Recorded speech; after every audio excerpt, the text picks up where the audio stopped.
প্রধান দায়িত্ব হলো মানবিক হয়ে মানুষের মাঝে মিশে থেকে তার যতগুলো চাহিদা আছে, যতগুলো চাওয়া আছে, আর যে নিত্য প্রয়োজনীয় যে বিষয়গুলো আছে সেগুলোকে সমাধান করা। এটি হলো রাজনীতি। আমি যদি একটু মোটা দাগে বলি, মানুষের ঘরে ঘরে আপনি খাবার পৌঁছাই দিবেন, মানুষ কিন্তু এটা চায় না। নিরাপত্তা, মানুষ একটু নিরাপত্তা চায়, শান্তি চায়, সম্প্রীতির মাধ্যমে চলাফেরা করতে চায়। খুন গুম, রক্ত, হামলা মামলা, খেলা, হামলা মামলা, এগুলো জনগণ চায় না। রাজনীতি করতে চাই জনগণের কাছে। জনগণকে নিয়ে আমি যে স্বপ্নটা দেখি, জনগণ যেন আমি যদি আল্লাহ আমাকে দয়া করে প্রতিনিধি হতে পারি, জনগণ আমাকে ভয় না করে, স্বাভাবিকভাবে আমার কাছে আসতে পারে, বসতে পারে, তার সুখ দুঃখ বলতে পারে।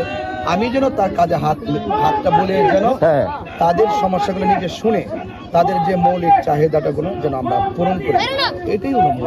এখানে তো অনেক একাধিক প্রার্থী রয়েছেন, তো নির্বাচনের যে পরিবেশ এখন পর্যন্ত কি মনে হচ্ছে, বা কোনো চ্যালেঞ্জ মনে করছেন?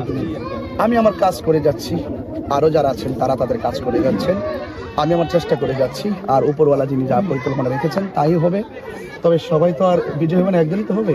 তো সেই জন্য আমি আমার জায়গা থেকে চেষ্টা করে যাচ্ছি। তবে আমার একটা প্রত্যাশা থাকবে নির্বাচন, আপনাদের মাধ্যমে নির্বাচন কমিশনকে লেভেল প্লেইং ফিল্ড যেন ঠিক থাকে। কারণ আমি যে এলাকাতে এসেছি